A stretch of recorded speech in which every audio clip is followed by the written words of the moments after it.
One. Hello बच्चों, good morning. तो बच्चों अब हम लोग पढ़ेंगे क्लास 10th की मैथ्स का जो सेकंड चैप्टर है पॉलिनोमियल्स, उसके बारे में हम लोग यहाँ पर पढ़ेंगे। तो इस चैप्टर में हम लोग देखेंगे कि पॉलिनोमियल्स क्या होते हैं, कितने टाइप के पॉलिनोमियल्स होते हैं और उनको कैसे सॉल्व करते हैं। ये सारी चीज़ें हम लोग इस चैप्टर में देखेंगे। तो चलिए स्टार्ट करते हैं इस चैप्टर को। तो पॉलिनोमियल में सबसे पहले हम लोग पढ़ते हैं कि वेरिएबल्स और कांस्टेंट क्या होते हैं। तो यहाँ पर हम सबसे पहले देखते हैं कि वेरिएबल्स क्या होते हैं, वेरिएबल्स, और दूसरा क्या होता है कांस्टेंट। वेरिएबल, दूसरा क्या होता है कांस्टेंट। पहले हम इन दोनों चीज़ों को समझते हैं कि वेरिएबल्स क्या होते हैं और कांस्टेंट क्या होते हैं। वेरिएबल्स ऐसी वैल्यूज़ को बोलते हैं जो कि चेंज हो सकती हैं। वेरिएबल्स इनको बोला जाता है, ऐसी वैल्यूज़ को बोला जाता है जो कि चेंज हो सकती है। जैसे हम लोग जो इंग्लिश अल्फ़ाबेट के जो एक्स, वाई, जेड या ए, बी, सी इनको यूज़ करते हैं, तो इनको क्या बोला जाता है, इनको वेरिएबल्स बोला जाता है। ठीक है, इंग्लिश अल्फ़ाबेट जैसे एक्स, वाई, जेड या ए, बी, सी, ये सभी क्या होते हैं, इनको वेरिएबल्स बोला जाता है। वेरिएबल्स होते क्या है, वैल्यूज कैन बी चेंज, इनकी वैल्यू क्या हो जाती है, वैल्यूज कैन बी चेंज, जिनकी वैल्यू क्या हो जाती है, चेंज होती है, उनको क्या बोलते हैं, वेरिएबल बोलते हैं। जैसे स्टार्टिंग में बोले कि अमन एक पर्सन है, अमन के पास एक पर्सन है अमन, अमन के पास अभी क्या है 5 रुपीज़ है। कितने रुपीज़ है, 5 रुपीज़। तो कुछ देर बाद पूछे, उसने कुछ पैसे खर्च कर दिए, तो अब अमन के पास कितने होंगे, अमन बोल देते हैं या एक्स बोल देते हैं कि एक्स की वैल्यू कितनी है, 5 है। और फिर कुछ देर बाद पूछे तो एक्स की वैल्यू उसकी कितनी हो जाएगी, 2 हो जाएगी। तो यहाँ पर जो एक्स की वैल्यू क्या हो रही है, चेंज हो रही है। एक्स क्या हो रहा है, चेंज हो रहा है। तो जो वैल्यूज चेंज होती है उनको क्या बोलते हैं, वेरिएबल बोलते हैं। और वेरिएबल को हम लोग इंग्लिश अल्फ़ाबेट के जैसे एक्स, वाई, जेड इनसे रिप्रेजेंट करते हैं, या ए, बी, सी, मतलब किसी भी इंग्लिश अल्फ़ाबेट से हम लोग रिप्रेजेंट कर सकते हैं वेरिएबल को। ठीक है, वेरिएबल की सिंपल मीनिंग होती है जो कि चेंज हो। फिर दूसरी बात करते हैं कांस्टेंट। कांस्टेंट ऐसी वैल्यूज होती हैं जो कि चेंज नहीं होती हैं। कांस्टेंट ऐसी वैल्यूज होती हैं जो कि चेंज नहीं होती हैं। जैसे हमारे नंबर्स होते हैं नॉट चेंज, ये क्या होते हैं, चेंज नहीं होते हैं, चेंज नहीं होते हैं। जैसे हमारे नंबर्स हो गए 5, एक नंबर है कि 5 के इक्वल रहेगा, ये चेंज नहीं हो सकता। ये 7 की बात करें तो 7 क्या रहेगा, 7 ही रहेगा, ये चेंज नहीं होगा। तो जो नंबर्स होते हैं उनको क्या बोलते हैं, कांस्टेंट बोलते हैं। या ऐसी वैल्यूज जो कि चेंज नहीं होती उनको क्या बोलते हैं, कांस्टेंट। और जो चेंज हो जाती है उनको क्या बोलते हैं, वेरिएबल बोला जाता है। ठीक है, तो ये बात हो गई वेरिएबल्स और कांस्टेंट। तो अब इसके बाद बात करते हैं कि टर्म्स क्या होते हैं। टर्म्स, टर्म्स का मतलब क्या होता है, जैसे हम यहाँ पर इस तरीके से लिख रहे हैं 3x। ठीक, तो ये क्या है, एक टर्म है। हिंदी में क्या बोलते हैं, इसको पद बोलते हैं। तो यहाँ पर x क्या होता है, वेरिएबल होता है। x क्या होता है आपका, वेरिएबल होगा। x क्या होगा आपका, वेरिएबल होगा। और 3 को क्या बोलेंगे, यहाँ पर 3 क्या होता है, coefficient of variable, coefficient of variable, coefficient of variable. Variable क्या है यहाँ पर, x। तो यहाँ पर जब इस तरीके से आपका कांस्टेंट और जो वेरिएबल होता है उसको एक साथ इस तरीके से लिखते हैं तो इसको क्या बोलते हैं, टर्म्स बोलते हैं। तो यहाँ पर आपका क्या है, 3x लिखा है, तो x यहाँ पर क्या होगा, आपका वेरिएबल होगा। और जो 3 है यहाँ पर इसको क्या बोलेंगे, कोफिशिएंट ऑफ वेरिएबल x बोलेंगे। ठीक है, अब यहाँ पर टर्म्स का मतलब क्या होता है, इसमें कितने वेरिएबल, यहाँ पर कितने टर्म्स हैं। तो यहाँ पर कितनी बार यहाँ पर लिखा गया है, जब ये मल्टीप्लाई में इस तरीके से लिखे होंगे, 3x लिखा हुआ है, तो यहाँ पर ये पूरा क्या बोला जाएगा, एक टर्म बोला जाएगा। इसको क्या बोला जाएगा, कितने टर्म है, 1 टर्म है। 3x को क्या बोलेगा, एक साथ बोला जाएगा। 3 और x क्या है, एक साथ हैं, तो इसको क्या बोला जाएगा, 1 टर्म बोला जाएगा। इसी तरीके से हमने क्या ले लिया, 2x प्लस 3y ले लिया। क्या ले लिया, 2x और 3y ले लिया। तो यहाँ पर आप देखेंगे x और y ये दोनों क्या हैं आपके, ये दोनों आपके क्या है, वेरिएबल हैं। ये दोनों आपके क्या है, वेरिएबल हैं। और 3 और 2 की बात करें, 3 और 2 की बात करें तो ये क्या है, कोफिशिएंट हैं, कोफिशिएंट ऑफ वेरिएबल हैं। इनको क्या बोलेंगे, कोफिशिएंट बोलते हैं, कोफिशिएंट ऑफ वेरिएबल। 2 कोफिशिएंट किसका है, x वेरिएबल का, और 3 कोफिशिएंट किसका है, y वेरिएबल का। ठीक है, अब इसमें टर्म्स की बात करें तो टर्म्स कितने हैं, 3y एक टर्म हो गया, 2x एक टर्म हो गया। ठीक है, तो यहाँ पर टोटल टर्म कितने हैं, 2 टर्म्स हैं। टर्म्स की बात करें तो टर्म्स कितने हैं, यहाँ पर 2 टर्म्स हैं। कितने टर्म्स हैं, 2 टर्म्स हैं। इसी तरीके से अगर हम यहाँ पर लिख देते हैं आपका 2x² प्लस x प्लस 1, तो यहाँ पर आपका क्या दिखेगा कि एक टर्म ये है, एक टर्म ये है, और एक टर्म आपका ये है। ठीक है, तो इसमें टर्म्स की बात करें तो टर्म्स यहाँ पर कितने थे, 2 टर्म्स थे, क्योंकि इसमें क्या है, एक ये पूरा 1 टर्म हो जाएगा और ये पूरा आपका दूसरा टर्म हो जाएगा। प्लस या माइनस से हम देखेंगे कितने प्लस और माइनस है। एक प्लस लगा है तो उसके बीच में, क्योंकि एक प्लस लगा है तो 2 टर्म हो गए। यहाँ पर एक भी प्लस नहीं लगा था तो सिर्फ यहाँ पर कितने टर्म थे, 1 टर्म्स थे। यहाँ पर आप देखेंगे कि कोई भी प्लस या माइनस नहीं लगा हुआ है, तो ये कितने टर्म्स हैं, ये 1 टर्म है। ठीक है, लेकिन एक प्लस लगा तो इसके एक लेफ्ट में होगा एक राइट में होगा। ठीक है, तो टर्म कितने होंगे? 2। इसमें 2 वेरिएबल है, एक एक्स वेरिएबल है, दूसरा क्या है? वाई वेरिएबल है। और यहाँ पर 2 और 3 क्या है? कोफिशिएंट ऑफ वेरिएबल बोले जाएंगे। ठीक है, फिर बात करते हैं 2x² प्लस एक्स प्लस 1 की बात करते हैं। तो जब यहाँ पर टर्म्स की बात करेंगे तो इसमें देखेंगे कि प्लस के बाद कितने यहाँ पर प्लस लग रहे हैं। देखो प्लस से एक ये हो गया, एक ये हो गया, 2 हो गए, और एक ये आपका हो गया 3 हो गए। ये कितने हो गए? 3 हो गए। तो टर्म्स आपके कितने हो गए? 3 हो गए। इस पूरी ये जो पूरा एक्सप्रेशन यहाँ पर अलजेब्रिक एक्सप्रेशन लिखा हुआ है, तो यहाँ पर आप देखेंगे एक्स यहाँ पर क्या है? ये आपका है वेरिएबल, ये आपका क्या है? वेरिएबल है। ठीक है, इसको क्या बोलेंगे? आपका वेरिएबल। 2 आपका क्या है? Coefficient of x²। 2 को क्या बोलेंगे?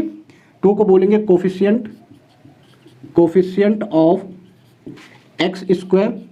वेरिएबल यहाँ पर क्या x है, और यहाँ पर इसका कोफिशिएंट बोलेंगे तो क्या आ जाएगा? यहाँ पर इसका कोफिशिएंट कितना है? x का कोफिशिएंट। यहाँ पर x के मल्टीप्लाई में कुछ तो नहीं दिख रहा, कुछ दिख नहीं रहा है यहाँ पर ना। तो अगर x के मल्टीप्लाई में कुछ नहीं दिख रहा तो कोफिशिएंट क्या है? कोफिशिएंट ऑफ x कितना हो जाएगा? 1। और यहाँ पर कोफिशिएंट ऑफ x², तो x² के पहले क्या है? 2 है। इसी तरीके से ये अब ये यहाँ पर क्या हो जाएगा? इसको यहाँ पर बोलेंगे कांस्टेंट, क्योंकि यहाँ पर आपका वेरिएबल है नहीं, तो इसको क्या बोलेंगे आप? कांस्टेंट बोलेंगे। क्या बोलेंगे? कांस्टेंट बोलेंगे। क्लियर है? इसको इस केस में क्या बोला जाएगा? कांस्टेंट बोला जाएगा। ये कोफिशिएंट रहेंगे। ठीक है, तो ये कुछ बेसिक चीज़ें हैं जो आपको पॉलिनोमियल्स में पहले पता होनी चाहिए। तो वेरिएबल क्या होते हैं? वेरिएबल ऐसी वैल्यूज होती हैं जो कि चेंज हो जाती हैं। हम लोग मैथ्स में जो x, y, z या ABC या u, v, w जो भी अल्फ़ाबेट यूज़ करते हैं वो सभी आपके क्या होते हैं? वेरिएबल के फॉर्म में यूज होते हैं। वहीं पर कुछ कांस्टेंट भी होते हैं। कांस्टेंट ऐसी वैल्यूज होती हैं जो कि चेंज नहीं होती हैं, उनको क्या बोलते हैं? कांस्टेंट बोलते हैं। ये फिक्स रहते हैं। जैसे आपके जो नंबर्स होते हैं ये सभी क्या होते हैं? कांस्टेंट होंगे। जो भी नंबर्स हम लोग यूज़ करेंगे वो सभी क्या होंगे? कांस्टेंट होंगे। फिर बात करते हैं टर्म्स की। तो टर्म्स क्या होते हैं? टर्म्स में बेसिकली हम लोग क्या करते हैं? वेरिएबल और जो कांस्टेंट होता है उसका एक कॉम्बिनेशन होता है। तो इसको किस तरीके से लिखते हैं? इस तरीके से कुछ लिखा जाता है, ये आपका कोफिशिएंट ऑफ वेरिएबल x है और ये आपका वेरिएबल है। तो ये आपका वेरिएबल है और ये कांस्टेंट है। जब इनको कंबाइन करके लिखते हैं तो इसको क्या बोला जाता है? टर्म बोला जाता है। तो यहाँ पर क्या है? ये पूरा एक टर्म बोला जाएगा, इस पूरे को क्या बोला जाएगा? 1 टर्म बोला जाएगा। यहीं पर अगर इनके बीच में प्लस आ जाता है इस तरीके से तो यहाँ पर 2 टर्म्स हो जाएंगे। अब यहाँ पर एक x दिख रहा है, दूसरा y दिख रहा है, तो वेरिएबल आपके कितने हो जाएंगे? वेरिएबल आपके हो जाएंगे 2 और टर्म्स भी आपके कितने हो जाएंगे? 2। लेकिन यहाँ पर कोफिशिएंट ऑफ वेरिएबल की बात करें तो x का कोफिशिएंट कितना है? 2 है और y का कोफिशिएंट कितना है? 3 है। तो 2 और 3 को क्या बोलेंगे? Coefficient of variable. ठीक है, अगर x के वेरिएबल की कोफिशिएंट की बात करें तो 2 हो जाएगा, y कोफिशिएंट के वेरिएबल की बात करें तो कितना हो जाएगा? 3 हो जाएगा। इसी तरीके से एक और इक्वेशन यहाँ पर है 2x² प्लस एक्सप्रेशन है 2x² प्लस x प्लस 1 है। तो यहाँ पर टर्म्स की बात करें तो कितनी बार यहाँ पर 2x² एक हो गया, x दूसरा हो गया और 1 तीसरा हो गया। तो टर्म कितने यहाँ पर आपके? 3 टर्म्स हैं। ठीक है, यहाँ पर वेरिएबल क्या है आपका? x क्या है आपका? वेरिएबल है। और कोफिशिएंट x² के पहले जो लिखा होता है उसको बोलते हैं कोफिशिएंट। तो कोफिशिएंट ऑफ x² कितना है? 2 है और x के पहले कुछ नंबर तो दिख नहीं रहा है। जब किसी भी वेरिएबल के पहले कोई नंबर नहीं दिखता है तो उसका मतलब क्या होता है? उसका कोफिशिएंट कितना होता है? 1 होता है। ठीक है, और यहाँ पर केवल 1 लिखा हुआ है। क्या लिखा हुआ है? केवल 1 लिखा हुआ है। तो जब भी केवल नंबर लिखा जाएगा तो उसको क्या बोला जाएगा? उसको बोलते हैं हम लोग कांस्टेंट बोलते हैं। क्या बोलते हैं? सिर्फ नंबर लिखा हुआ है तो उसको क्या बोलेंगे? कांस्टेंट बोलेंगे। ठीक है, इतनी बात समझ में आई तो उसको नोट कीजिए। तो अब बात करते हैं पॉलिनोमियल्स की। तो पॉलिनोमियल्स बेसिकली क्या होते हैं? अलजेब्रिक एक्सप्रेशन होते हैं। एक स्टैंडर्ड फॉर्म यहाँ पे लिखते हैं a1x a2x² a3x³ plus dot dot dot plus an x की पावर n। तो ये एक पॉलिनोमियल की स्टैंडर्ड फॉर्म है। ये पॉलिनोमियल्स का है, इसका वेरिएबल क्या है? पॉलिनोमियल इन x, क्योंकि इसका जो वेरिएबल है वो क्या है? वो x है। तो ये एक अलजेब्रिक एक्सप्रेशन है। तो पॉलिनोमियल क्या होता है? एक अलजेब्रिक एक्सप्रेशन होता है जहां पर जो वेरिएबल की पावर होती है, हर एक टर्म की बात कर रहे हैं, हर एक टर्म पर जो वेरिएबल की पावर होगी वो क्या होगी? एक होल नंबर होना चाहिए। तो यहाँ पर n आपका क्या होता है? एक होल नंबर होना चाहिए। क्लियर है? तो एग्जाम्पल के लिए जैसे हमारे पास एक पॉलिनोमियल है 2x² प्लस x प्लस 2, ये हमारे पास एक पॉलिनोमियल है। ठीक है, तो यहाँ पर क्या है? जितने भी टर्म्स आप दिखेंगे यहाँ पर आप देखिए कि ये जो पावर है ये सभी क्या है? Whole number. जैसे x पर पावर यहाँ पर कितनी है? 2 है। इस वाले टर्म पर अगर देखें तो कोई पावर नहीं दिख रही, मतलब पावर कितनी होगी? 1 होगी। यहाँ पर केवल 2 लिखा है तो हम 2 को क्या लिख सकते हैं? 2x की पावर 0। तो यहाँ पर पावर कितनी आ जाएगी? 0 हो जाएगी। तो यानी जितने भी टर्म्स होंगे सब पर जो पावर होगी वो क्या होगी? एक होल नंबर होना चाहिए, तभी उसको क्या बोला जाएगा? पॉलिनोमियल बोला जाएगा। ठीक है, तो पॉलिनोमियल क्या होता है? अलजेब्रिक एक्सप्रेशन होता है जहाँ पर हर एक वेरिएबल पर जितने भी वेरिएबल्स होते हैं, जितने भी टर्म में वेरिएबल होगा वहाँ पर जो पावर होगी वो क्या होगी? एक होल नंबर होना चाहिए। और भी इसी तरीके से एग्जाम्पल ले सकते हैं 3x² √2x प्लस 1। ये भी एक क्या है, पॉलिनोमियल है, क्योंकि यहाँ पर भी जितने भी टर्म्स है उसमें वेरिएबल की पावर क्या है, एक होल नंबर है। ठीक है, तो अब हम लोग बात करते हैं टाइप्स ऑफ पॉलिनोमियल्स की। तो टाइप्स ऑफ पॉलिनोमियल में पॉलिनोमियल को हम लोग दो तरीके से डिफरेंशिएट करते हैं, दो तरीके से हम लोग डिवाइड कर सकते हैं। पहला क्या है, टर्म्स के बेसिस पर। पहला क्या है, टर्म्स के बेसिस पर। तो टर्म्स अभी हम लोगों ने पढ़ा था, टर्म्स के बेसिस पर। और दूसरा हम लोग बताएंगे डिग्री के बेसिस पर, पॉलिनोमियल की डिग्री के बेसिस पर। तो वो अभी हम लोगों ने नहीं पढ़ा है, वो हम इसके बाद पढ़ेंगे। तो पहले हम लोग देखते हैं टर्म्स के बेसिस पर पॉलिनोमियल कितने टाइप के होते हैं। तो अगर किसी भी पॉलिनोमियल में नंबर ऑफ पॉलिनोमियल, जितने नंबर ऑफ पॉलिनोमियल होंगे उसके बेसिस पर हम लोग यहाँ पर पॉलिनोमियल के टाइप को डिसाइड करेंगे। तो अगर किसी पॉलिनोमियल में कितने टर्म्स हैं, सिर्फ एक है, जैसे हमने यहाँ पर 3 लिख दिया, तो यहाँ पर कितने टर्म्स हैं, तो यहाँ पर टर्म कितना है, 1 है। तो अगर किसी पॉलिनोमियल में सिर्फ एक टर्म है तो उसको क्या बोलते हैं, मोनोमियल। क्या बोलते हैं, मोनोमियल। ठीक है, इसको क्या बोलते हैं, मोनोमियल। ठीक है, अगर किसी भी पॉलिनोमियल में सिर्फ और सिर्फ एक टर्म है तो उसको क्या बोलते हैं, मोनोमियल्स। या फिर जैसे यहाँ पर हमने क्या कर लिया, x सिर्फ x लिख दिया, तो इसमें कितने टर्म है, एक टर्म है, इसमें भी कितना है, एक टर्म है, तो उसको क्या बोलेंगे, मोनोमियल्स। ठीक है, कितने, क्या बोला जाएगा उसको, मोनोमियल्स। ठीक है, इसके बाद अगर कोई पॉलिनोमियल्स है जिसमें कितने टर्म्स हैं, 2x प्लस 3y है, या 2x स्क्वायर प्लस 3x है, या सिर्फ 3 लिख देते हैं, 2x स्क्वायर प्लस कितना है, 3 है। तो इसमें जब नंबर ऑफ टर्म की बात करें, अगर नंबर ऑफ टर्म्स कितने हो जाते हैं, 2 हो जाते हैं। कितने हो जाते हैं, नंबर ऑफ टर्म 2 हो जाते हैं, तो उसको बोलते हैं बाइनोमियल। क्या बोलते हैं, बाइनोमियल। क्या बोला जाएगा, बाइनोमियल बोला जाएगा। अगर किसी पॉलिनोमियल में 2 टर्म्स हैं तो इसको क्या बोला जाएगा, बाइनोमियल बोला जाएगा। ठीक है, टर्म्स क्या होते हैं वो मैंने पहले ही बताया है कि टर्म्स क्या होता है, वो आप रिवाइंड करके देख सकते हैं अगर नहीं समझ में आ रहा है। तो यहाँ पर सिर्फ एक पॉलिनोमियल है, क्योंकि 3 और x को सिर्फ एक माना जाएगा। ठीक है, जहाँ पर x क्या होता था, आपका वेरिएबल होता था, और 3 आपका क्या होता था, कोफिशिएंट ऑफ x होता है। इसी तरीके से इस वाले में देखेंगे, जब प्लस आ गया तो यहाँ पर 2 पार्ट में डिवाइड हो गया, एक ये वाला पार्ट और एक ये वाला पार्ट। तो इसको क्या बोलते हैं, बाइनोमियल बोलते हैं। अगर टर्म्स कितने हैं, 2 टर्म्स है। जैसे हम यहाँ पर लिख देते हैं x प्लस 2, तो यहाँ पर भी आप देखेंगे कितने टर्म्स हैं, तो यहाँ पर भी 2 टर्म्स आपको दिखेंगे, एक x दूसरा प्लस का 2।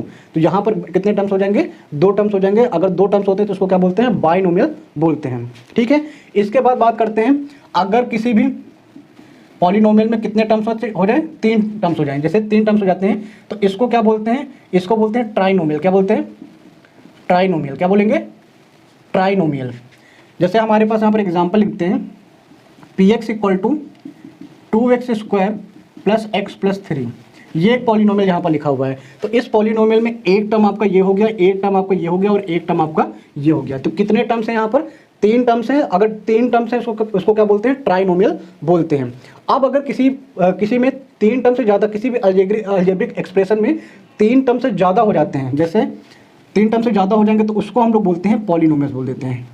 जैसे हम लिख देते हैं 3x cube plus 2x plus आपको 4x प्लस 1, ये लिखा हुआ है। अब इसमें क्या है, 3 टर्म से ज़्यादा है तो इसको क्या बोला जाएगा, पॉलिनोमियल बोला जाता है। इसको क्या बोलते हैं, जनरली हम लोग यूज़ करते हैं पॉलिनोमियल वर्ड। ठीक है, हम पढ़ पॉलिनोमियल ही रहे हैं, लेकिन अगर सिंगल टर्म है तो उसको बोलते हैं मोनोनोमियल। अगर 2 टर्म्स हैं, 2 टर्म्स हैं तो उसको क्या बोलते हैं, बाइनोमियल बोलते हैं। अगर 3 टर्म्स है तो उसको क्या बोलते हैं, ट्राइनोमियल बोलते हैं। लेकिन अगर 3 से ज़्यादा टर्म्स हो रहे हैं, 4 हो रहे हैं, 5 हो रहे हैं, 6 हो रहे हैं, तो इस केस में उस एक्सप्रेशन को, उसको क्या बोला जाएगा, हम हमेशा पॉलिनोमियल ही बोलेंगे। ठीक है, तो इस तरीके से हम लोग क्या करते हैं, पॉलिनोमियल्स को अलग अलग पार्ट में डिवाइड कर सकते हैं। ठीक है, तो अब बात करते हैं डिग्री ऑफ पॉलिनोमियल की।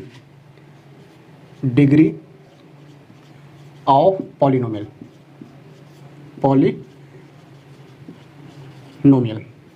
डिग्री ऑफ पॉलिनोमियल क्या होता है, जब कोई भी पॉलिनोमियल होगा उस पॉलिनोमियल में जो हाईएस्ट डिग्री हो जाएगी। मान लीजिए हमारे पास एक पॉलिनोमियल है, यहाँ पर लिखते हैं px इक्वल टू x की power 4 plus 3x square, 3x cube minus 7x square plus 2x plus 1। ये एक पॉलिनोमियल लिखा है। तो डिग्री ऑफ पॉलिनोमियल का मतलब क्या होता है, जो पॉलिनोमियल में वेरिएबल पर जो मैक्सिमम पावर होती है उसी को क्या बोला जाता है, जो हाईएस्ट पावर होगी वेरिएबल की उसी को क्या बोला जाएगा, डिग्री ऑफ पॉलिनोमियल। तो डिग्री ऑफ पॉलिनोमियल होता क्या है, highest power on variable, highest power on variable. Polynomial में जो वेरिएबल्स हैं उसके हर एक टर्म में जो हाईएस्ट पावर होगी वेरिएबल की उसी को क्या बोला जाएगा, आपको डिग्री बोली जाएगी। जैसे इसमें आप देखेंगे तो मैक्सिमम पावर कितनी है 4 है, इसमें आप देखेंगे तो वेरिएबल की पावर कितनी है 3 है, इसमें आप देखेंगे कितना है 2 है, इसमें कितना है 1 और इसमें देखेंगे तो 0 है ना। तो सब में क्या है, सबसे हाईएस्ट पावर इस पॉलिनोमियल में क्या मिल रही है, वो है 4। तो डिग्री ऑफ पॉलिनोमियल क्या होता है, highest power on variable. Variable पर जो मैक्सिमम पावर होती है उसी को क्या बोलता है, डिग्री ऑफ पॉलिनोमियल बोलते हैं। तो इसकी डिग्री कितनी हो जाएगी, डिग्री हो जाएगी यहाँ पर 4। ठीक है, जैसे मान लीजिए हमारा दूसरा कोई आपका पॉलिनोमियल है x³ - 2x + 1, या यहाँ पर 3 कर लेते हैं, है ना। तो ये पॉलिनोमियल है। तो अगर इसके पॉलिनोमियल की बात की जाए, इस पॉलिनोमियल की बात की जाए, तो यहाँ पर इसकी डिग्री कितनी होगी, तो इस पॉलिनोमियल में इस टर्म पे अगर देखते हैं तो डिग्री कितनी है 3 है, इस पर देखते हैं कितनी है पावर 1 है, और इस पर देखते हैं कितनी है 0 है। तो जो हाईएस्ट पावर है वो कितनी है, वो है वेरिएबल पर जो हाईएस्ट पावर है वो कितनी है 3 है। तो इसकी जो डिग्री होगी वो कितनी हो जाएगी, डिग्री आपकी हो जाएगी कितनी 1, सॉरी डिग्री कितनी हो जाएगी 3। ठीक है, तो डिग्री ऑफ पॉलिनोमियल क्या होती है, तो पॉलिनोमियल में जो टर्म्स होते हैं उनमें जो वेरिएबल्स की मैक्सिमम पावर होती है, जो हाईएस्ट पावर होती है, उसी को क्या बोला जाता है, डिग्री ऑफ पॉलिनोमियल्स। ठीक है, अब डिग्री ऑफ पॉलिनोमियल के बेसिस पर भी हम लोग जो पॉलिनोमियल्स है उनको डिवाइड कर सकते हैं। तो यहाँ पर अब हम लोग बात करेंगे types of polynomial types of polynomial on basis of degree के बेसिस पर पॉलिनोमियल्स को भी हम लोग यहाँ पर क्या कर सकते हैं, डिवाइड कर सकते हैं। इसके पहले जो हम लोगों ने पढ़ा था वो टाइप्स ऑफ पॉलिनोमियल पढ़ा था, किसके बेसिस पर, टर्म्स के बेसिस पर। जितने नंबर्स ऑफ टर्म्स होंगे उसी के बेसिस पर हम पॉलिनोमियल को डिफाइन कर लेते हैं। एक टर्म था तो उसको मोनोनोमियल बोलते हैं, 2 टर्म थे तो उसको बाइनोमियल बोलते थे, और अगर 3 टर्म थे तो उसको क्या बोलते थे, ट्राइनोमियल बोलते थे। वैसे ही डिग्री के बेसिस पर भी हम लोग पॉलिनोमियल को डिफाइन करते हैं। जैसे हमारे पास एक पॉलिनोमियल है, तो डिग्री के बेसिस पर जब हम पॉलिनोमियल को डिफाइन करेंगे तो सबसे पहला होता है जीरो पॉलिनोमियल। क्या होता है, जीरो पॉलिनोमियल। इसमें होता क्या है, जीरो पॉलिनोमियल में जो डिग्री होती है वो कितनी होती है, 0। डिग्री कितनी होगी, 0 होनी चाहिए। अगर किसी पॉलिनोमियल पर डिग्री 0 है तो ऐसे पॉलिनोमियल को क्या बोलते हैं, जीरो पॉलिनोमियल बोलते हैं। एग्जांपल के लिए हम लोग यहाँ पर लिखते हैं px = मान लीजिए हमने 3 लिख दिया। तो अब यहाँ पर पॉलिनोमियल में इसमें देखेंगे कि जो वेरिएबल x है वो तो दिख नहीं रहा यहाँ पर, यानी यहाँ पर जो वेरिएबल x है उस पर पावर कितनी होगी, वो होगी हाईएस्ट पावर कितनी है, 0 है। तो इसका मतलब ये जो पॉलिनोमियल है इसको क्या बोला जाएगा, जीरो पॉलिनोमियल बोला जाएगा। ठीक है, क्या बोला जाएगा, इसको जीरो पॉलिनोमियल बोला जाएगा। दूसरा आपका क्या होता है, दूसरा आपका होता है, अगर आपका लीनियर पॉलिनोमियल की बात करते हैं, दूसरा आपका होता है लीनियर पॉलिनोमियल। इसमें क्या होता है, लीनियर पॉलिनोमियल में जो डिग्री ऑफ पॉलिनोमियल होती है वो कितनी होती है, वो 1 होनी चाहिए। डिग्री कितनी होनी चाहिए, वो 1 होनी चाहिए। ऐसे पॉलिनोमियल जहां पर डिग्री कितनी होती है, 1 होती है, उसको क्या बोलते हैं, लीनियर पॉलिनोमियल। एग्जांपल के लिए जैसे हमारे पास px = क्या लिखा है, 2x + 3। तो यहाँ पर आप देखेंगे इस पॉलिनोमियल की जो हाईएस्ट डिग्री है वो कितनी है, 1 है। x है, x पर पावर कितनी होगी, 1, और यहाँ पर x है नहीं तो 0। तो जो हाईएस्ट डिग्री है वो कितनी है, 1 है। इसको बोलते हैं लीनियर पॉलिनोमियल। इसको, इसकी जो स्टैंडर्ड फॉर्म होती है वो हम इस तरीके से लिखते हैं, ax + b के फॉर्म में लिखते हैं। कैसे लिखते हैं, ax + b के फॉर्म में लिखते हैं। क्लियर है। अब इसके बाद दूसरा क्या होगा, दूसरा होता है क्वाड्रेटिक पॉलिनोमियल। क्वाड्रेटिक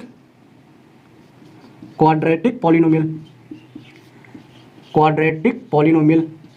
इसमें क्या होता है, जो डिग्री होती है पॉलिनोमियल की, यानी डिग्री जो होती है पॉलिनोमियल की वो कितनी होगी, वो होगी 2।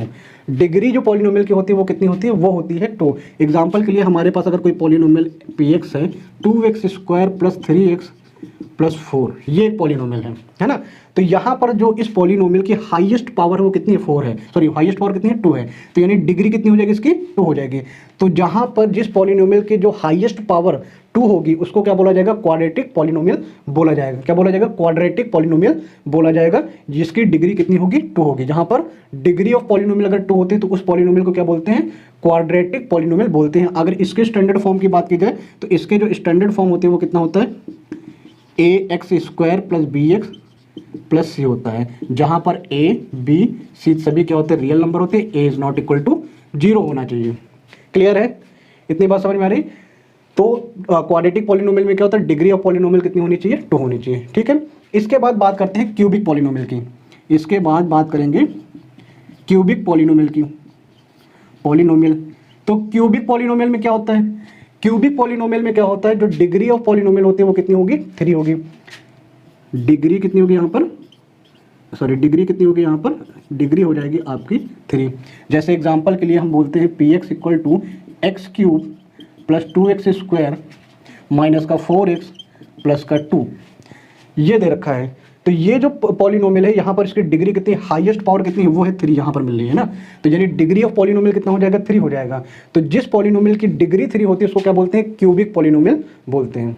ठीक है, तो डिग्री के बेसिस पर भी हम लोग पॉलिनोमियल को इन 4 पार्ट्स में डिवाइड करते हैं। एक होता है 0 डिग्री पॉलिनोमियल, जहां पर पॉलिनोमियल की डिग्री 0 होती है उसको बोलते हैं जीरो पॉलिनोमियल, और जहां पर पॉलिनोमियल की डिग्री 1 होती है उसको बोलते हैं लीनियर पॉलिनोमियल, और जहां पर पॉलिनोमियल की जो डिग्री होती है वो 2 होती है उसको बोलते हैं क्वाड्रेटिक पॉलिनोमियल, और जहां पर डिग्री 3 हो जाती है उसको क्या बोलते हैं, क्यूबिक पॉलिनोमियल बोलते हैं। क्लियर है, तो इसको नोट कीजिए। तो अब हमारे पास यहाँ पर कुछ पॉलिनोमियल्स दिए गए हैं, इनमें बताना है टाइप ऑफ पॉलिनोमियल, बताना कि किस टाइप का पॉलिनोमियल है, और डिग्री के बेसिस पे हमें बताना होगा। तो फर्स्ट पॉलिनोमियल की बात करते हैं। तो पॉलिनोमियल की कंडीशन क्या थी, जितने भी टर्म्स होंगे उसमें वेरिएबल की पावर एक होल नंबर होना चाहिए। तो इन सभी में क्या है, होल नंबर है। तो जो हाईएस्ट पावर है वो कितनी है, 2 है। तो इसकी डिग्री कितनी हो जाएगी, इसकी डिग्री हो जाएगी 2। और टाइप की बात करें तो डिग्री 2 होती है तो इसको बोलते हैं क्या है, क्वाड्रेटिक। क्या बोलते हैं, क्वाड्रेटिक पॉलिनोमियल। क्या बोलेंगे, क्वाड्रेटिक पॉलिनोमियल बोलेंगे। क्लियर है। सेकंड में आते हैं। तो सेकंड में क्या है, √3 इंटू एक्स प्लस 5। तो यहाँ पर x पर पावर हाईएस्ट पावर कितनी आ रही है, वो है 2। वेरिएबल पर हाईएस्ट पावर कितनी, सॉरी यहाँ पर 1 है। तो अगर पावर 1 होती है तो इसको क्या बोलते हैं, लीनियर पॉलिनोमियल। क्या बोलते हैं, लीनियर पॉलिनोमियल। यही बताया था ना, अगर डिग्री 1 होती है तो डिग्री 1 को क्या बोलते हैं, लीनियर पॉलिनोमियल। इसमें देखते हैं पावर 1 है, इस पर पावर 0 है, और इस वाले में पावर कितनी है, 2 है। तो हाईएस्ट पावर कितनी है यहाँ पर, 2 है। तो डिग्री कितनी हो जाएगी यहाँ से, डिग्री आपकी हो जाएगी 2।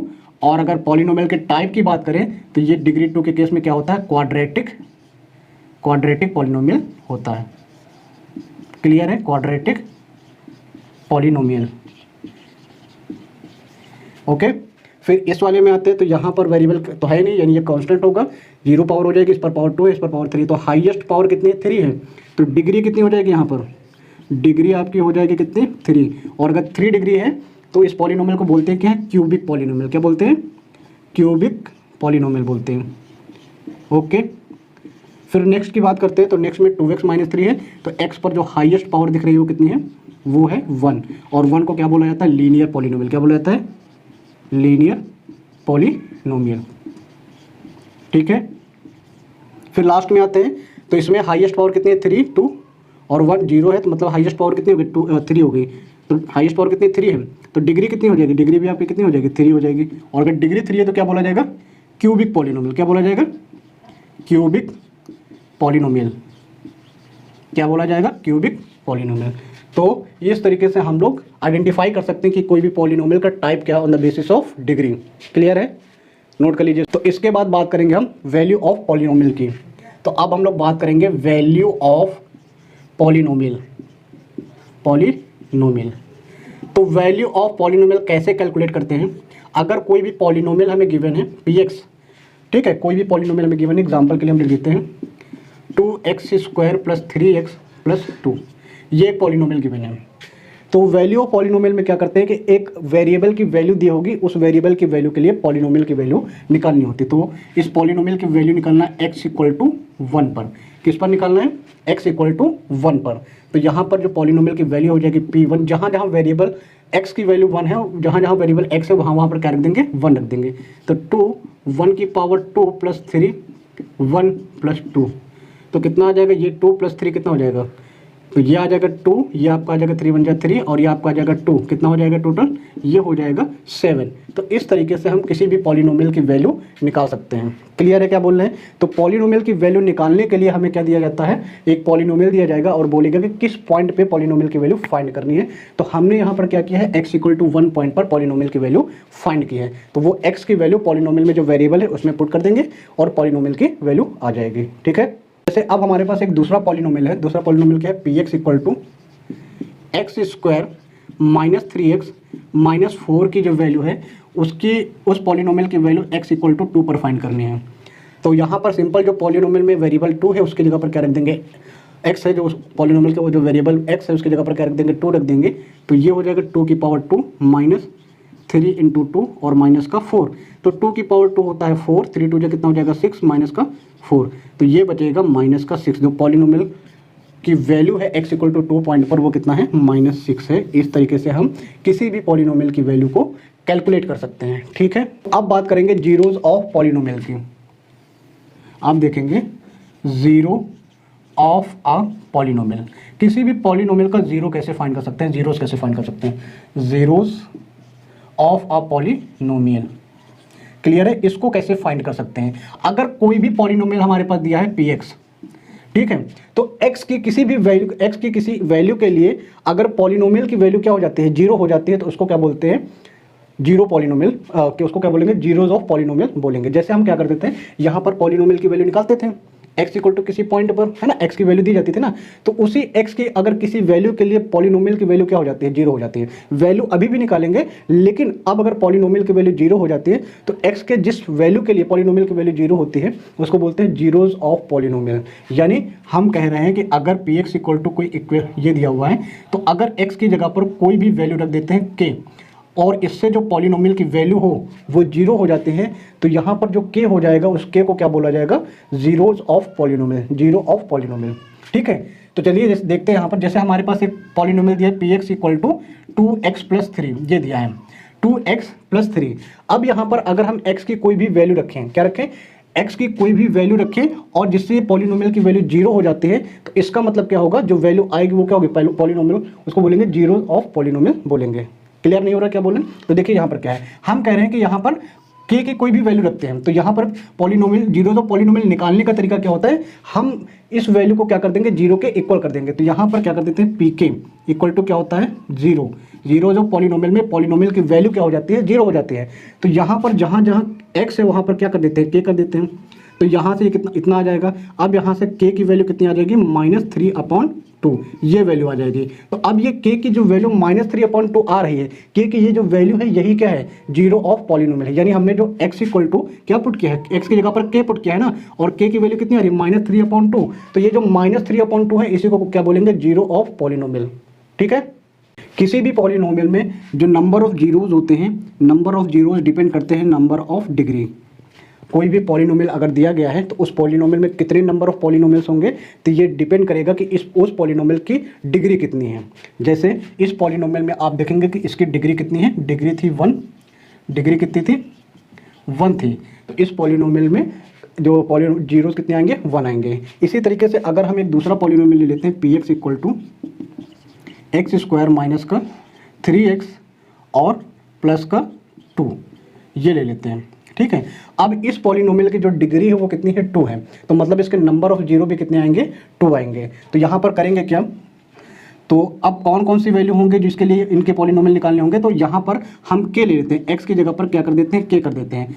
तो पॉलिनोमियल, जीरो ऑफ पॉलिनोमियल निकालने के लिए pk को क्या कर देते हैं, जीरो, x की जगह पर k कर देंगे। और जीरो ऑफ पॉलिनोमियल की कंडीशन क्या होती है, pk इक्वल टू जो पॉलिनोमियल की वैल्यू वो क्या कर देते हैं, जीरो कर देते हैं। तो यहाँ से आपको क्या मिलेगा, जहाँ आपका x है वहाँ पर k हो जाएगा -3 प्लस का 2, ये हो जाएगा इक्वल टू 0। ठीक है, अब यहाँ पर पावर 2 है, मतलब ये क्या है, क्वाड्रेटिक इक्वेशन है। तो इस केस में करते क्या है, यहाँ पर क्या है, 1 होगा, इसके मल्टीप्लाई में क्या होता है, 1 होता है, और इसके मल्टीप्लाई यहाँ पर कितना है, 2, तो 1 और 2 को मल्टीप्लाई करते हैं, कितना आ जाएगा, 3 आ जाएगा, है ना, सॉरी 1 और 2 को मल्टीप्लाई करते हैं, 3 नहीं 2 आ जाएगा। ठीक है, तो अब यहाँ पर क्या है, ऐसे नंबर हमें 2 लेने हैं जिनका मल्टीप्लिकेशन 2 होगा और ऐड, यहाँ पर प्लस साइन है तो ऐड करने पर कितना आना चाहिए, 3 आना चाहिए। तो यहाँ पर देखिए 1 और 2 को मल्टीप्लाई करते हैं तो कितना आता है, 2 आता है, और अगर 1 + 2 कर देते तो कितना आ जाएगा, 3 आ जाएगा। यानी हम इसको क्या लिख सकते हैं, k² माइनस का क्या लिख सकते हैं, 2k माइनस का k प्लस का 2 इक्वल टू 0, ऐसे लिख सकते हैं। अब यहाँ से देखिए इसमें से क्या है, k कॉमन है, तो k निकाल लेंगे तो k -2 बचेगा, और यहाँ पर इन दोनों में क्या -1 अगर कॉमन निकाले तो k यहाँ पर, और माइनस कॉमन निकालेंगे तो ये 2 हो जाएगा इक्वल टू 0। अब इसमें और इसमें क्या कॉमन है, k -2, तो k -2 और यहाँ से अगर k -1 इक्वल टू 0। तो अब यहाँ पर एक k की वैल्यू यहाँ से निकलेगी और एक k की वैल्यू यहाँ से निकलेगी। तो यहाँ से k -2 को जब 0 करेंगे तो k इक्वल टू कितना आ जाएगा, 2, और जब k की वैल्यू k -1 को 0 करेंगे तो k की वैल्यू कितनी आ जाएगी, 1। तो यहाँ पर k की 2 वैल्यूज आ रही हैं क्योंकि यहाँ पर डिग्री कितनी थी, 2 थी, तो यानी नंबर ऑफ जीरोस कितने हो गए, 2 हो गए। तो वो कौन कौन सी वैल्यू हैं जिनके लिए पॉलिनोमियल जीरो होगा, एक तो आपका x की जब वैल्यू 2 रखेंगे तब ये 0 हो जाएगा, और एक x की वैल्यू जब 1 रखेंगे तब ये 0 हो जाएगा। अब इसको चेक कर लेते हैं कि 0 आता भी है कि नहीं आता है। तो जैसे इस वाले में अगर चेक करते हैं तो k की वैल्यू कितनी आ रही है, -3/2। तो इसमें जब रखेंगे p -3/2, तो यहाँ पर 2 -3/2 + 3, इस वाले में देखिए तो यहाँ से 2 से 2 क्या हो जाएगा, कैंसिल हो जाएगा, और -3 + 3 कितना, -3 आ जाएगा, प्लस का 3 कितना बचेगा, 0। तो यानी -3/2 पर पॉलिनोमियल की वैल्यू क्या आ रही है, 0 आ रही है। मतलब -3/2 क्या है, इसका 0 है। इसको क्या बोलेंगे, 0 ऑफ पॉलिनोमियल बोलेंगे। इसी तरीके से इसमें चेक कर लेते हैं। तो यहाँ पर जब p 1 की वैल्यू निकालते हैं तो यहाँ पर 1² -3 × 1 + 2, ठीक है। तो ये 1 का स्क्वायर 1 हो जाएगा, 1 - 3 + 2, तो ये कितना आ जाएगा, 0 आ जाएगा। सेम इसी तरीके से किस पर 0 आ रहा था, 2 पर भी हो सकता है। तो 2 पर भी देख लीजिए 0 आ रहा है कि नहीं आ रहा है। तो 2 रखेंगे तो 2 का स्क्वायर माइनस का 3 × 2 प्लस का 2 हो जाएगा, ठीक है। तो 2 का स्क्वायर कितना हो जाएगा, 4 हो जाएगा, माइनस का 6 हो जाएगा, और प्लस का कितना हो जाएगा, 2 = 0। कैसे, 4 + 2 कितना, 6 हो जाएगा, माइनस का 6 कितना हो जाएगा, 0। यानी ऐसी वैल्यूज जिनके लिए पॉलिनोमियल की वैल्यू क्या हो जाती है, 0 हो जाती है, उसको क्या बोलते हैं, 0 ऑफ पॉलिनोमियल बोलते हैं। और 0 ऑफ पॉलिनोमियल किसी पॉलिनोमियल कितने होते हैं तो वो डिपेंड करेगा पॉलिनोमियल की डिग्री पर, ठीक है। अगर इतना समझ में आए तो इसको नोट कीजिए। तो अब बात करते हैं geometrical meaning of zeros of polynomial. Polynomials में जीरोस की ज्योमेट्रिकल मीनिंग क्या होती है। तो इसका मतलब हमें क्या करना होगा, उनके ज्योमेट्रिकल मीनिंग बतानी है जीरोस की। अगर हमारे पास एक पॉलिनोमियल है px, लीनियर पॉलिनोमियल बनाते हैं यहाँ पर ax + b, ठीक है। तो इसको हम लोग इस तरीके से क्वाड्रेंट में लिखते हैं, x है, यह आपका x' हो जाएगा, ये आपका y है, और ये आपका y' हो जाता है। क्लियर है, ठीक है। तो पहली बात, जीरोज ऑफ पॉलिनोमियल हमने पढ़ लिए हैं। जीरोज ऑफ पॉलिनोमियल क्या होते हैं, यहाँ पर वेरिएबल की कोई ऐसी वैल्यू रखे जिसके लिए पॉलिनोमियल की वैल्यू 0 हो जाती है, इसको बोलते हैं जीरोज ऑफ पॉलिनोमियल बोलते हैं।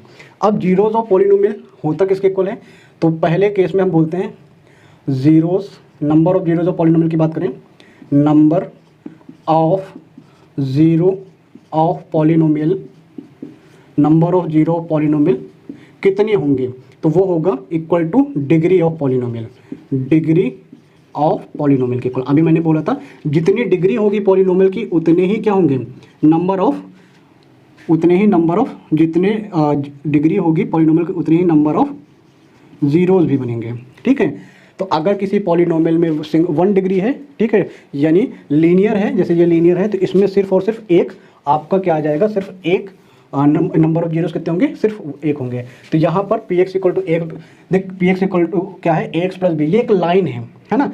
कोई भी लाइन जब भी हमें जीरोस ऑफ पॉलिनोमियल को ज्योमेट्री में दिखाना होता है तो हम लोग बताते हैं कि कोई भी पॉलिनोमियल जब भी इस तरीके से लिखा होगा तो ये क्या है, ये लीनियर है, ये क्या है, ये तो लीनियर है।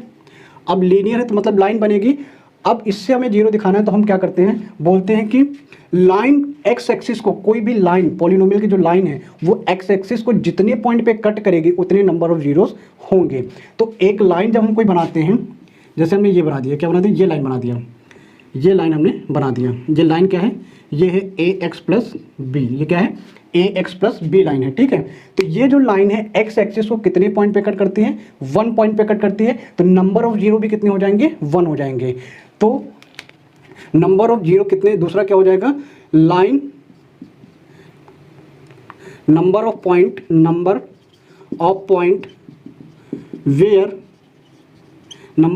Where line cuts x axis, वो सभी पॉइंट्स कट्स एक्स एक्सिस, वो सभी पॉइंट्स जहां पर लाइन एक्स एक्सिस को कट करती हैं उन सभी पॉइंट्स को क्या बोला जाएगा, जीरोस बोला जाएगा। तो जितने पॉइंट पे कट करेगी लाइन एक्स एक्सिस को उतने ही नंबर ऑफ जीरोस बनेंगे। लीनियर के केस में क्या होता है, लीनियर के केस में या तो लाइन एक्स एक्सिस को कट करेगी, या फिर अगर हम दूसरा केस ले लेते हैं, यहाँ पर दूसरा केस बना लेते हैं, अगर लाइन एक्स एक्सिस के पैरेलल हो गई तो वो एक्स एक्सिस को नहीं कट करेगी। जैसे ये हमारी एक्स एक्सिस है, ये वाई है, ठीक है। तो ये एक लाइन है, ये एक लाइन है, ये लाइन एक्स एक्सिस को नहीं कट कर रही है, तो मतलब यहाँ पर नंबर ऑफ जीरोस नहीं होंगे, यहाँ पर नंबर ऑफ जीरोस नहीं मिलेंगे। अगर लाइन एक्स एक्सिस को जितने पॉइंट पे कट करेगी उतने ही नंबर ऑफ जीरोस होंगे। तो ये लाइन एक्स एक्सिस को कितने पॉइंट पे कट कर रही है, तो एक्स एक्सिस यहाँ पर है तो 1 पॉइंट पे कट कर रही है। तो नंबर ऑफ पॉलिनोमियल कितने हो जाएंगे लीनियर के केस में, 2 केसेस बनते हैं लीनियर के केस में, या तो नंबर ऑफ जीरो हो जाएंगे या फिर नंबर ऑफ जीरो कितने होंगे 1 होंगे। क्लियर है क्या बोल रहे हैं? अगर लाइन एक्स एक्सिस के पैरेलल हो जाएगी तो वो एक्स एक्सिस को कट ही नहीं करेगी, तो मतलब उस केस में नंबर ऑफ जीरो कितने हो जाएंगे 0 हो जाएंगे। तो इस केस में नंबर ऑफ जीरो कितने हो जाएंगे 0, और लेकिन इस केस में नंबर ऑफ जीरो कितने हो जाएंगे ये 1 हो जाएंगे। क्लियर है दोनों के समझ में? ठीक है। अब इसके बाद अगर लाइन के अलावा कोई दूसरा कर्व होता, पॉलिनोमियल की डिग्री 1 के अलावा कुछ होती, 2 होती, 3 होती, तब क्या होता? अगर मान लीजिए पॉलिनोमियल, तो पहली चीज हमने बोला नंबर ऑफ जीरो और पॉलिनोमियल कितने होते हैं, डिग्री ऑफ पॉलिनोमियल के इक्वल होते हैं, जितनी डिग्री होगी उतनी ही पॉलिनोमियल होंगे। तो कर्व के केस में क्या होता है, अगर कोई कर्व है, क्या है, कोई कर्व है, ठीक है, ये एक्स एक्सिस है और ये आपका एक्स डैश, ये वाई एक्सिस है और ये आपका वाई डैश, ठीक है। तो कोई कर्व लाइन के केस में या तो एक्स एक्सिस को कट करेगा या फिर एक्स एक्सिस को कट नहीं करेगा। तो अगर कोई भी पॉलिनोमियल या कर्व किसी एक्स एक्सिस को, जैसे हम यहाँ पर बनाते हैं, ये कर्व बना दिया हमने, ठीक है। अब ये कर्व क्या कर रहा है, एक्स एक्सिस को 2 पॉइंट पे कट कर रहा है, एक पॉइंट P1 है और एक पॉइंट P2 है, ठीक है। तो अगर कोई कर्व एक्स एक्सिस को जितने पॉइंट पे कट करेगा, अभी लाइन जितने पॉइंट पे कट कर रही थी वो क्या था, उतने ही नंबर ऑफ जीरो थे। अब कर्व एक्स एक्सिस को जितने पॉइंट पे कट करेगा, कर्व वर्ड क्यों यूज कर रहे हैं, क्योंकि कर्व के केस में जो डिग्री होगी वो 1 के अलावा कुछ और होगी, 1 के अलावा जैसे 2 हो सकती है, 3 हो सकती है, ये सारी चीज़ें हो सकती है ना। तो या मान लीजिए एक ऐसे होता, कोई दूसरा कर्व होता, इसके अलावा हम दूसरा ले लेते हैं, इसको मिला देते हैं ना, को छोटा कर लेते हैं, ये हो गया, ठीक है। ये आपका y हो गया, y डैश, x डैश। अगर मान लीजिए कोई ऐसे बना रहा होता, ठीक है, ऐसे होता, तो अब इस केस में ये जो कर्व है x एक्सिस को एक पॉइंट P1 यहाँ पर है, एक पॉइंट P2 यहाँ पर है और एक पॉइंट P3 यहाँ पर है। तो ये कर्व क्या कर रहा है, x एक्सिस को 3 पॉइंट्स पे कट कर रहा है। तो कोई भी कर्व x एक्सिस को जितने भी पॉइंट्स पे कट करेगा या कोई भी पॉलिनोमियल x एक्सिस को जितने पॉइंट्स पे कट करेगा उतने ही नंबर ऑफ पॉलिनोमियल्स हो जाएंगे। अब वो नंबर ऑफ उतने ही नंबर ऑफ जीरोस हो जाएंगे, सॉरी, जितने पॉइंट पर कर्व x एक्सिस को कट करेगा उतने ही नंबर ऑफ जीरोस होंगे। तो यहाँ पर नंबर ऑफ जीरो कितने होंगे, number of zero equal to कितने पॉइंट पे कट कर रहा है, 1 2, तो यहाँ पर नंबर ऑफ जीरो कितने हो जाएंगे, 2 हो जाएंगे। इस केस में कितने पॉइंट पे कट कर रहा है, 2 पॉइंट पे, तो नंबर ऑफ जीरो कितने हो जाएंगे, 3 हो जाएंगे, ठीक है। तो यानी कोई भी पॉलिनोमियल x एक्सिस को जितने पॉइंट्स पे कट करेगा उतने ही क्या हो जाएंगे, नंबर ऑफ जीरो हो जाएंगे। तो तीसरा क्या बोल सकते हैं, number of points where curves cut x axis. तो जितने पॉइंट्स पे कर्व x एक्सिस को कट करेंगे उतने ही नंबर ऑफ जीरोस बनेंगे किसी भी पॉलिनोमियल के लिए। केस समझ में आया क्या बोल रहे हैं? जैसे यहाँ पर एक कर्व इस तरीके से है, तो ये कर्व x एक्सिस को 2 पॉइंट पे कट कर रहा है, तो मतलब नंबर ऑफ जीरोस कितने हो जाएंगे, 2 हो जाएंगे। एक ये दूसरा कर्व है, ये इस x एक्सिस को 3 पॉइंट पे कट कर रहा है, तो कितने नंबर ऑफ जीरो हो गए, 3 हो गए। अगर मान लीजिए एक और केस हम यहाँ पर ले लेते हैं, इसकी जगह पर एक और केस ले लेते हैं, ठीक है, एक केस और ले लेते हैं। यहाँ पर ये आपका y हो गया, ये आपका y डैश है, ये आपका x है, ये आपका x डैश है, ठीक। ये हमने एक ये बना दिया, ये कर्व है। तो अब यहाँ पर ये जो पॉलिनोमियल है P1 P2 P3 P4 P5, ये x एक्सिस को कितने पॉइंट पे कट कर रहा है, 5 पॉइंट्स पे कट कर रहा है। तो नंबर ऑफ जीरो कितने हो जाएंगे, 5 हो जाएंगे। तो यानी कोई भी कर्व x एक्सिस को जितने पॉइंट पे कट करेगा उतने ही नंबर ऑफ जीरो बनेंगे। क्लियर है? ठीक है। अब यहाँ पर एक चीज और है, सिर्फ कट करना है ये जरूरी नहीं है, उसको टच करके भी पास कर सकता है। जैसे एक और एग्जांपल यहाँ पर बना लेते हैं ये, तो अगर कोई पॉलिनोमियल x एक्सिस को टच भी करता है, सिर्फ टच करता है, जितने पॉइंट पे टच करेगा, तो यहाँ पर क्या करेंगे, कट्स और टच x एक्सिस। तो कोई भी पॉलिनोमियल या कोई भी कर्व x एक्सिस को जितने पॉइंट्स पर कट करे या फिर टच करता है तो उतने ही नंबर ऑफ जीरोस बनेंगे। तो जैसे इस वाले केस में नंबर ऑफ जीरो कितने हो जाएंगे, 1 हो जाएंगे। तो जितने पॉइंट पर टच करेगा या कट करेगा उतने ही जीरोस हो जाएंगे। क्लियर है? इसको नोट कीजिए।